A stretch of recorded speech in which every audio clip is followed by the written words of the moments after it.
Next 48 hours of the Israel Iran war बहुत crucial होने वाले हैं। जब पूरा भारत सेलिब्रेट करेगा होली तो पूरे दुनिया में चीज़ें बदलने वाली हैं।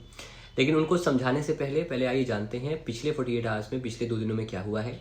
ईरान के सुप्रीम लीडर शियाओं के धर्मगुरु आयतुल्ला खमेनी का डेथ हुआ है।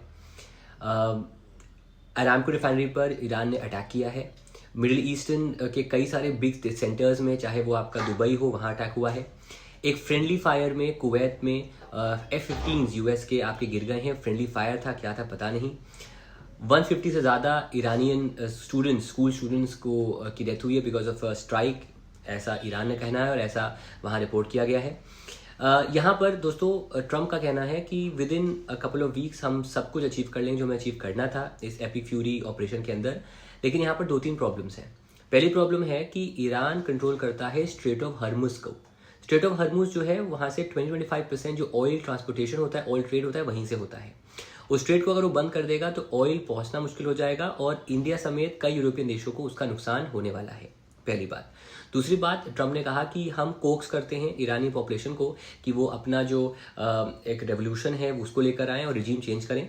प्रॉब्लम यहाँ पर यह है कि जिस दिन अटैक हुआ यूएस का या इजराइल का, उस दिन से लेकर अब तक ईरान में नेट नहीं वर्क कर रहा, ब्रॉडबैंड नहीं वर्क कर रहा, इट इज़ अंडर आउटेज। तो उनकी बात वो सुन नहीं रहे। प्रॉब्लम ये भी है कि वहाँ कोई एक ऑर्गेनाइज ऐसा कोई रेवोल्यूशन नहीं है जो रिजीम चेंज कर सकता है।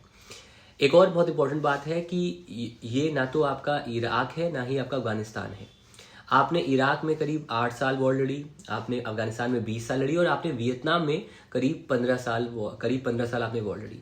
ये काफ़ी सिमिलर है to Vietnam in terms of the tenacity, क्योंकि जो टेरेन है वहाँ का वो उन्हें खुद एनेबल करता है कि भाई कि वहाँ पर अटैक करना मुश्किल है। अगर सही में रेजिम चेंज करना होगा यूएस को तो उनको अपने सोल्जर्स को वहाँ पर लैंड कराना होगा और जाहिर सी बात है वहाँ पर फिर से वही होगा जो अफगानिस्तान में आपने देखा कि सोल्जर्स वहाँ पर जाएंगे, उनकी डेथ भी होगी और अब प्रेशर बढ़ेगा यूएस पे कि भाई हम कैसे इस वॉर को ख़त्म करें। तो interesting times ahead and let's see क्या होता है। लेकिन 48 आवर्स में ये 2-3 चीज़ें होने वाली हैं, तो बी प्रिपेयर्ड फॉर दिस। बाकी अगर आप इंडियन हो, अगर भारतीय हो, तो बी प्रिविलेज्ड कि आप होली मना रहे हो और आप इस मसले के एक एक्टिव पार्टिसिपेंट नहीं हो।